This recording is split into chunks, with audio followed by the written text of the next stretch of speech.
The next thing we're hoping to do is the history, nature and theories of hypnosis, and my friend Mr. Smith is going to lead you through this first stage in hypnotherapy. Mr. Smith. Thank you. Right, Mr. Chairman, ladies and gentlemen,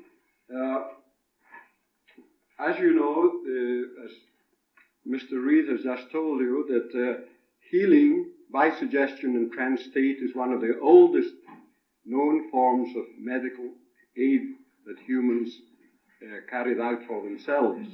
And the first evidence of this is, the written evidence of this goes right back to the ancient Chinese, and it was Emperor Fusai, 4,000 years BCE, who noticed that this could happen, and it was practiced during his period of reign.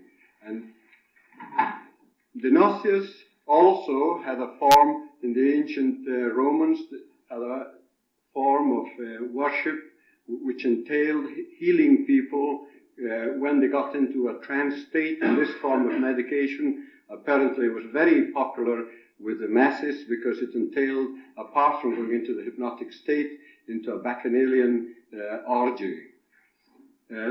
We carried through this to the ancient Carthaginians, and they used to have healing temples where people went into a trance state, and at the same period of time we of course have the temples in Epidaurius, where Aesculapius used to do lots of healing. This is the gentleman who used to have his rod, his magic rod, and his temple in Epidaurius was filled with serpents and snakes, and if you wanted to be healed, you went into his temple, he put you into a hypnotic state, touched you with his rod, and your ailments were healed.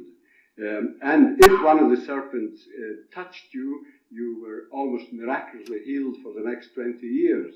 And apparently, the snakes there were both of the poisonous and non-poisonous variety. And as you will remember, it's Aesculapius' rod with the two serpents that is the symbol of medical societies and our own hypnosis society.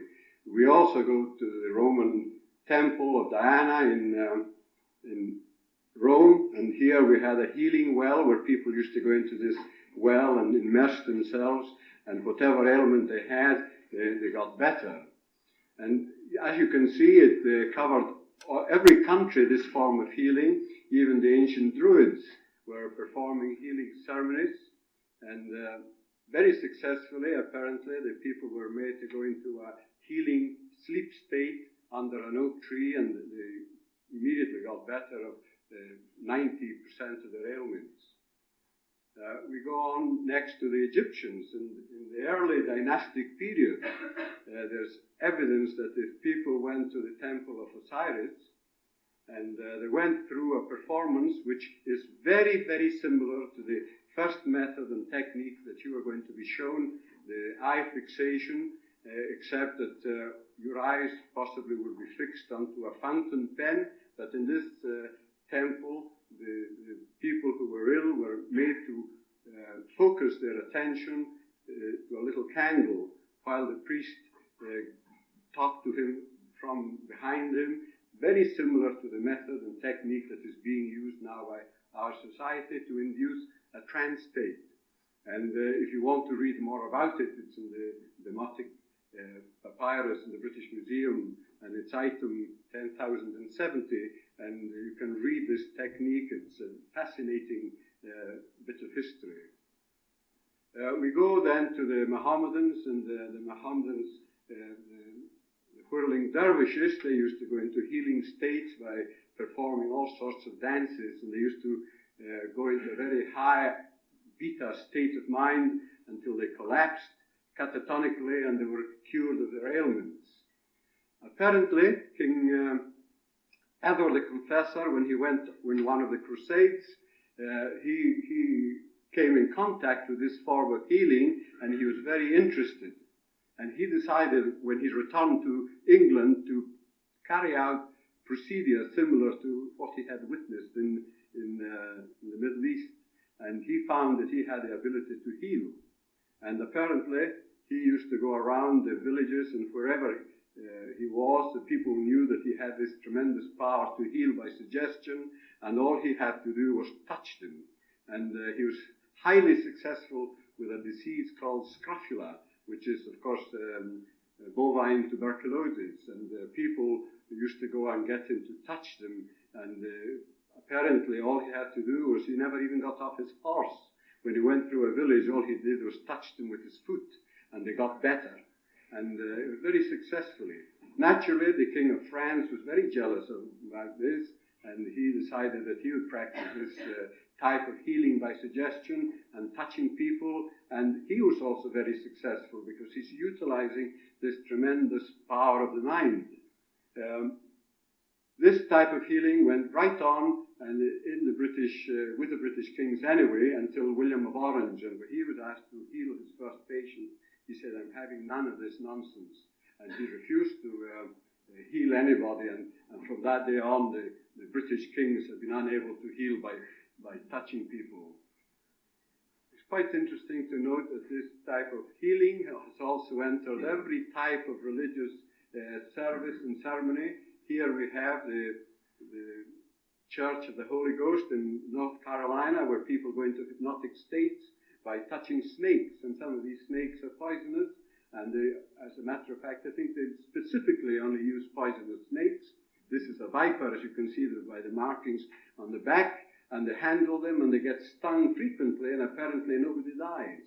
So they must have the facility of raising their immunological factor when they are in this type of trance state. And as you can see here in the Pentecostal church, here's a healing service being carried out in America, and a similar type of service in Tahiti with the Pentecostal church type of healing. And as you can see, this form of healing gradually fell into the hands of the religious.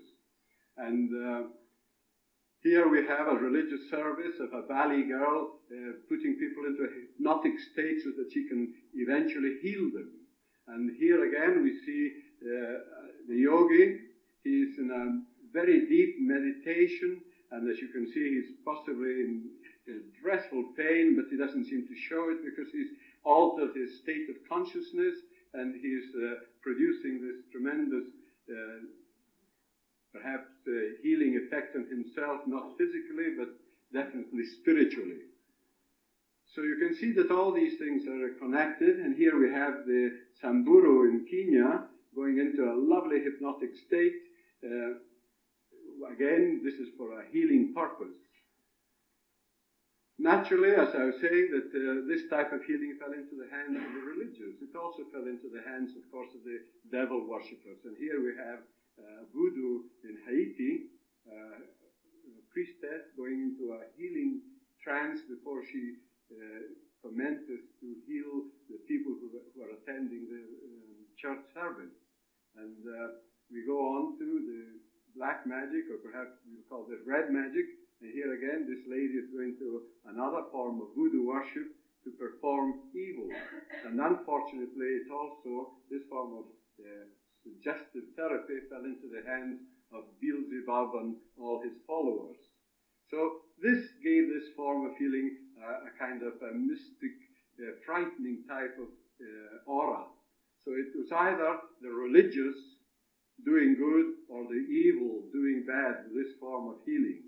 And it was accepted by people right on until we come to Paracelsus, the great Italian physicist. And this gentleman, he developed a theory that all this healing that was taking place had nothing to do with the religious or the devil.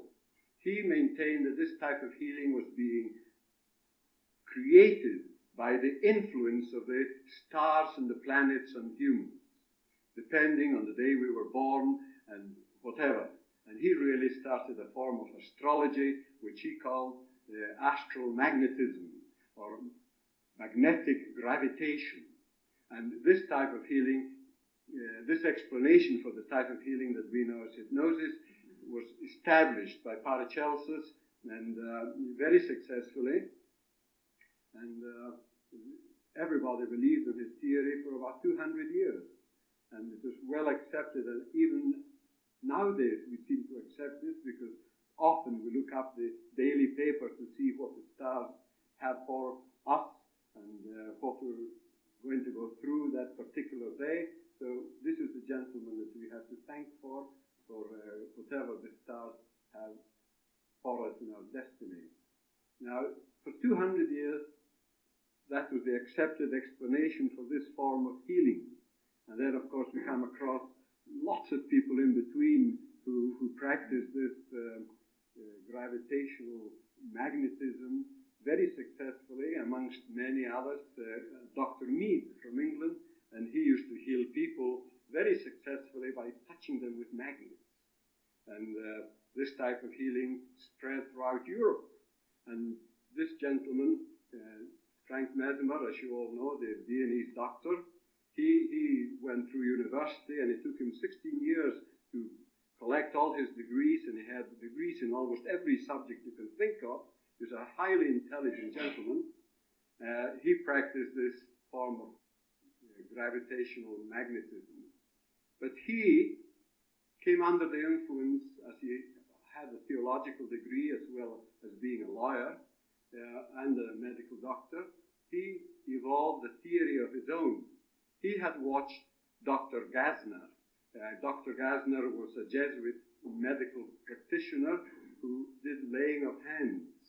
He also watched Dr. Hell, who was one of these magnetizers with actual magnets, healing people with magnets.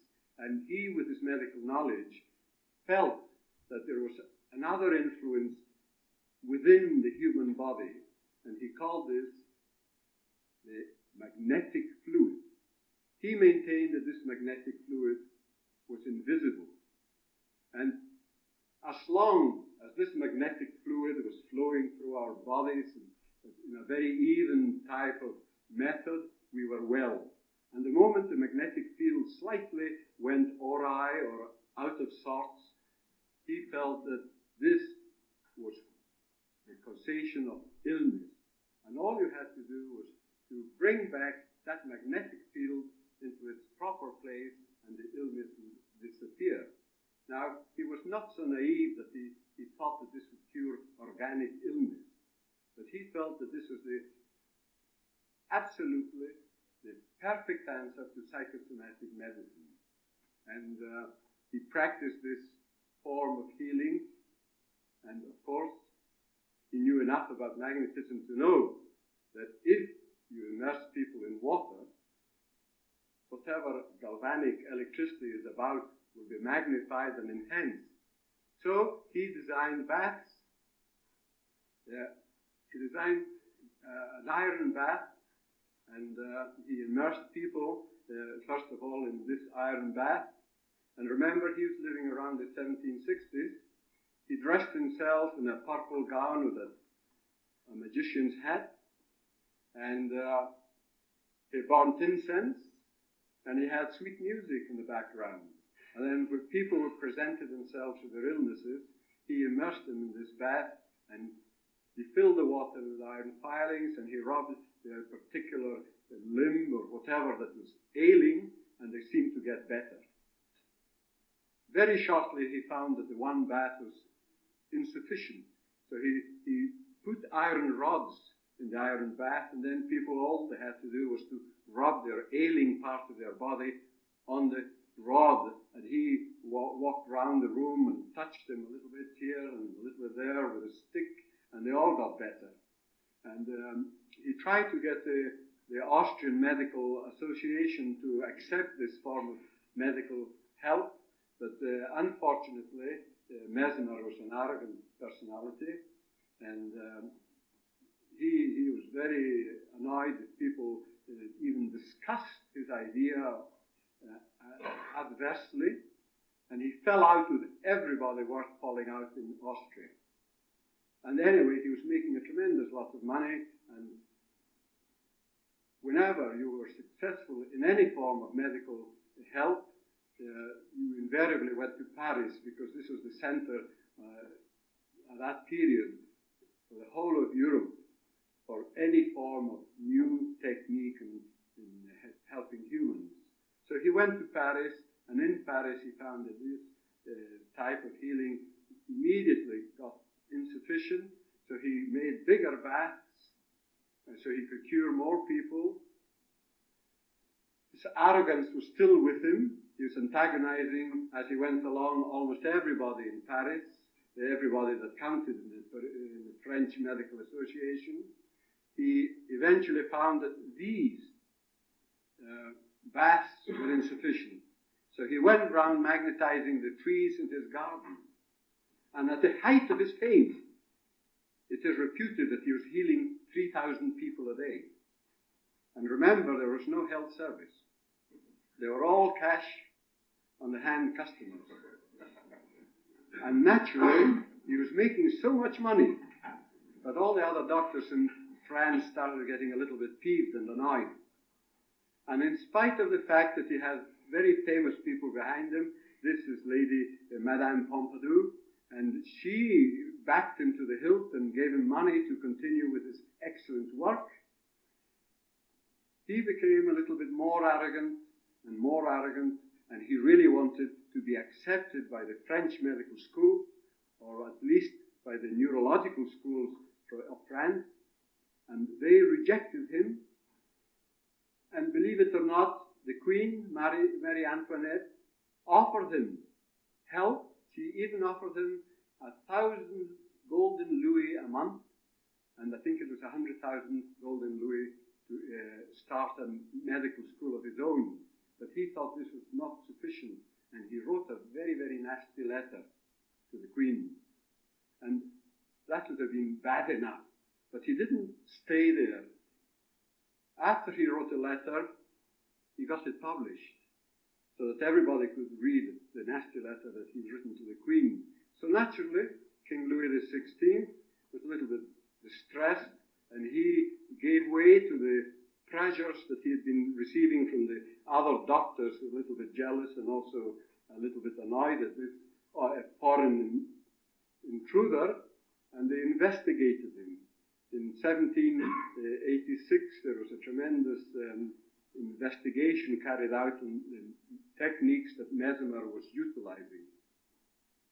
And we had a very good group of scientists. Lavoisier was one of them, Dr. Guillotine was another, and Benjamin Franklin was another. They all came and they experimented and took samples of the water that he was using. They took scrapings from the trees of his garden, and they found that the trees were not normal trees. They hadn't undergone any form of electrical changes.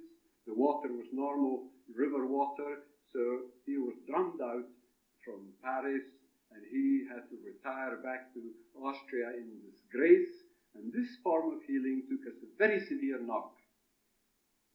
No medical person of any note would be associated with this form of healing, which had now been called mesmerism.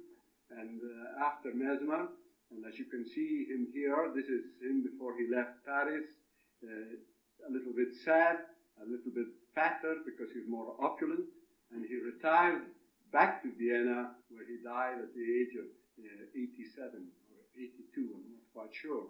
And in spite of the fact that he was attacked medically, I want you to note that any form of fascination like this is known as mesmerism in every language used with a small m, which says an awful lot for old Franz Mesmer and the influence and the impact he must have had with the whole world.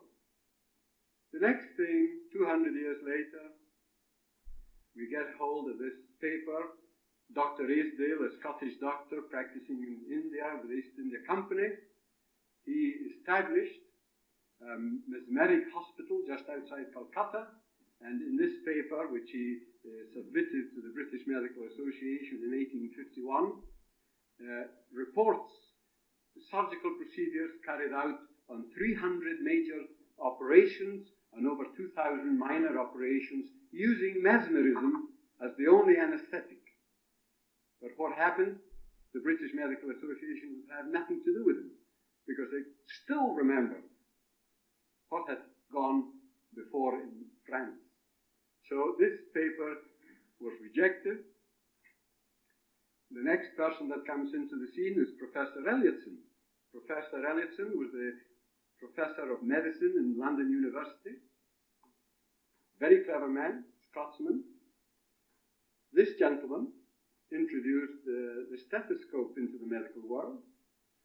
He became very involved with mesmerism, and he performed the first surgical procedure to be carried out with mesmerism in Great Britain.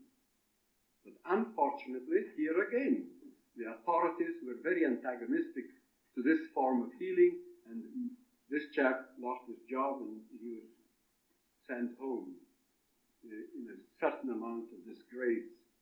The next person we come across, a third Scots doctor, James Braid.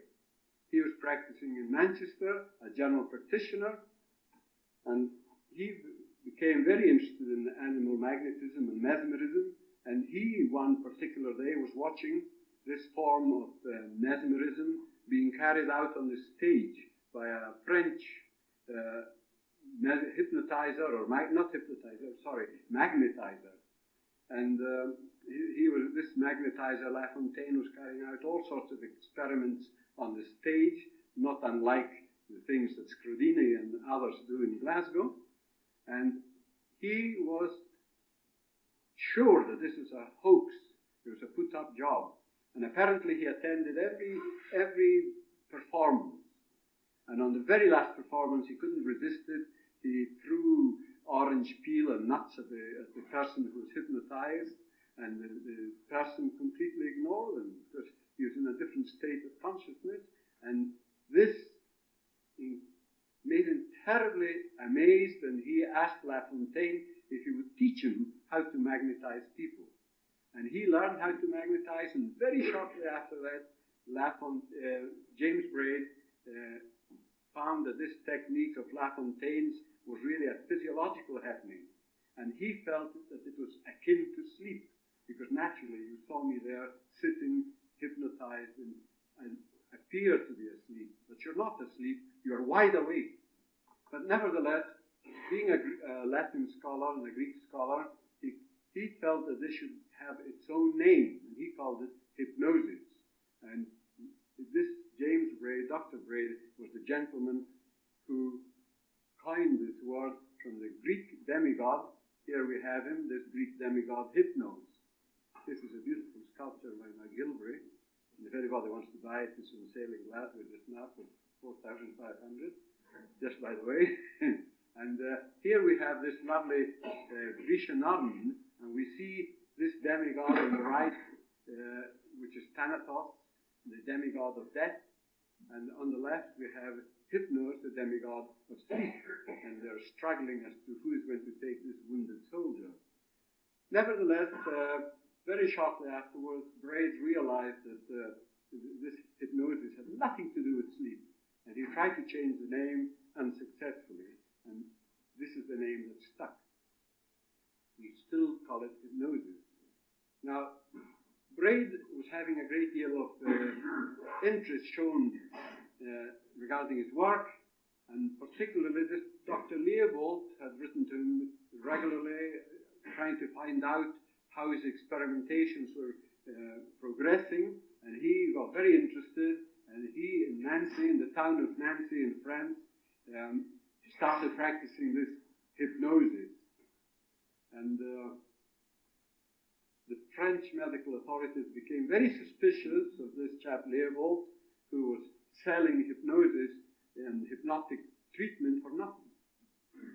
Whereas if they wanted to come to his surgery for the normal type of medicine, he charged them. And the Frenchmen, being like the Scots, very economical, the queue outside his hypnotic clinic was fantastic. And this was creating a little bit of furore in Nancy, so the medical authorities sent Professor Bernheim to investigate them and squash them and get rid of them. But fortunately, Professor Bernheim investigated them very scientifically and found that here was a force that could help people. And he himself remained in Nancy, and together with Dr. Leopold started a school of hypnosis which is known as the Leopold Bernheim School of Hypnosis. And at the same time, in the same town, there was a pharmacist, a Dr. Cooey, which I'm quite sure most of you have heard of.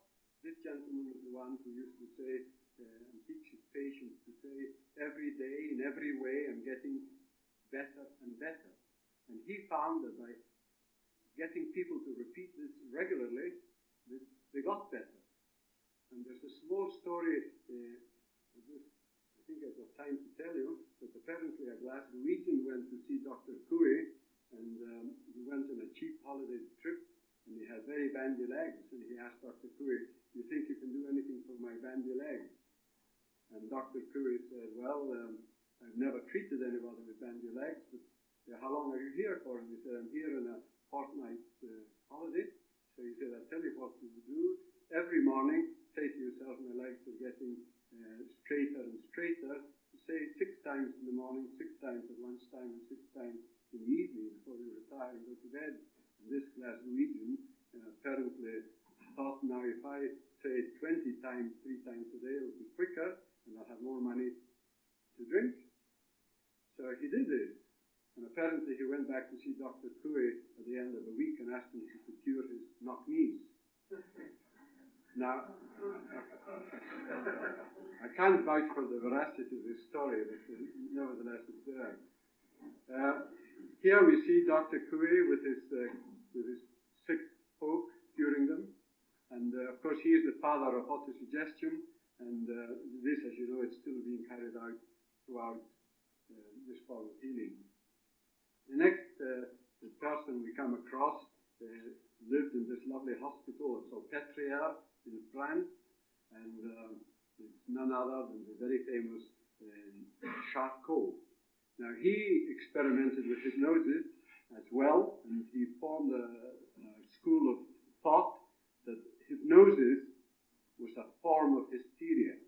Now we know that it's wrong, but at his particular time, and the people who followed him felt that this is what hypnosis was, as a hysterical manifestation. And here we see him. He is hypnotizing a subject. Apparently he did this to medical groups daily and twice on Saturdays. And we also, it's very interesting to note that in this particular class, we have 3 gentlemen just to the right of the window. The first one is Freud, Babinski, and it doesn't matter, I can't remember the third person, but they're very famous medical people. Now, Freud learned how to hypnotize, and as a young man, he used hypnosis, but he, unfortunately, was a very poor hypnotist due to some insufficiencies in his own personality. He also found that if he hypnotized lady patients, a tremendous dependency was created. And he eventually asked one of his assistants, Dr. Brower, to do the hypnotizing while he did the analyzing after they were hypnotized. So he felt that this was an incredible, useless technique because he wasn't hypnotizing them himself.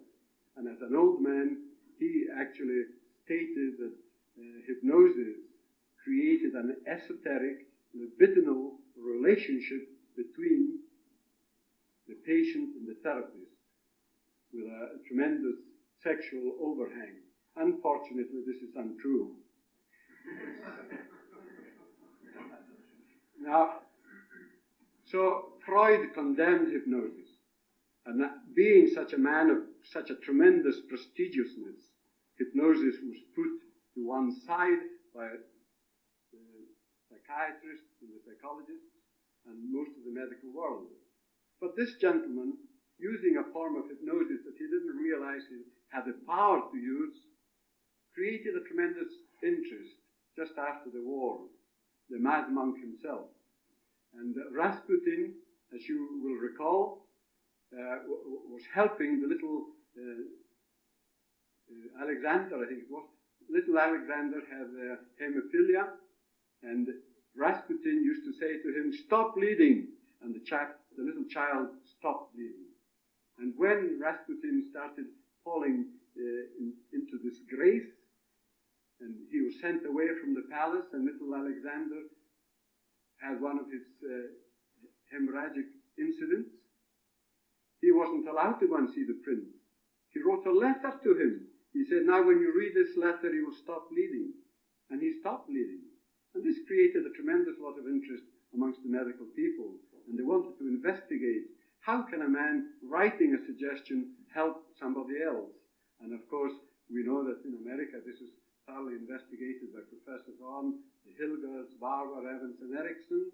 And this is followed by Britain, Radan, Wookey, Hartman, White, Briggs, and Kassasian. And all these gentlemen investigated this technique, this form of suggestion therapy, which we call hypnosis, and lots of theories were put forward as how it was working.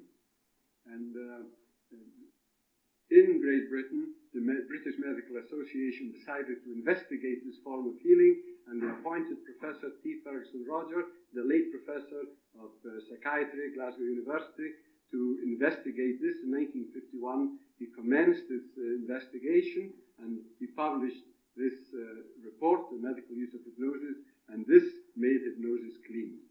This made hypnosis acceptable throughout the medical academic world. And this should be the BMJ, I'm sorry, the M has been missed. And from then on, hypnosis was accepted. But unfortunately, there was hardly anybody to teach this technique.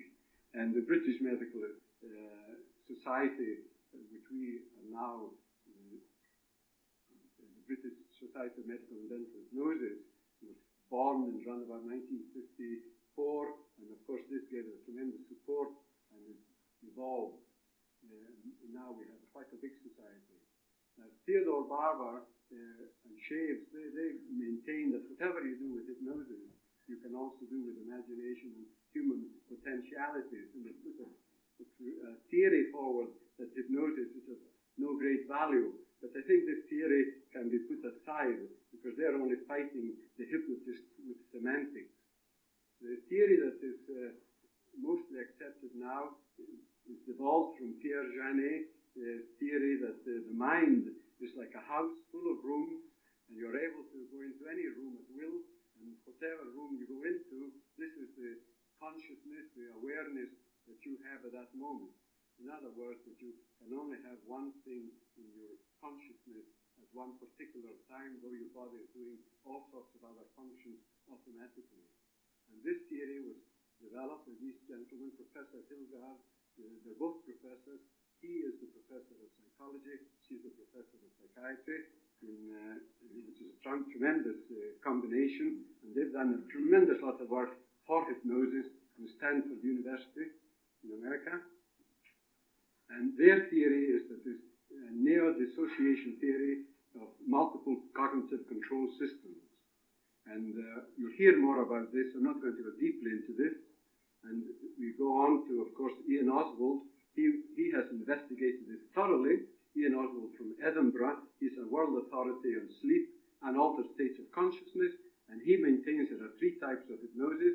There's the chemically induced type of hypnosis, the animal type of hypnosis, that animals can automatically go into this playing possum as a protective mechanism. They faint when a rabbit faints when or pretends he's dead, when a wolf or a fox is about to eat him. And this animal hypnosis is also relevant to humans, because we go into this euphoric state when we are faced with catastrophic occurrences, like the bomb in Hiroshima. The human type of hypnosis, this is the type that we are talking about today, and this is also relevant to animals, because animals can be hypnotized. And I've got a few animals here to show you. They're not relations, but they're very pleasant little animals here. These are very pleasant characters. And as you can see, this is the type of animal, or even, as you know, what you call it, chickens can be hypnotized readily. Now, Barry White has put forward an operant definition of hypnosis and what it is. And he maintains that it's a behavioral phenomenon which involves an altered perceptual status, and it must involve two mechanisms. The mechanism of attention and habituation for whatever duration. These are essential. And this is the theory that it's only a conceptualization of what it is, and this is the theory that we hold in this society. It's connected, the whole theory is evolved around that green area in the left brain, and this is the reticular formation, starting just at the floor of the fourth ventricle and going to just below pons. And this little area is controlling the whole happening of hypnosis. And it involves the reticular body, the long and short-term memory cells, the limbic system in its entirety, the reticular frontal projection system, and these four are the neurophysiological elements behind this phenomenon.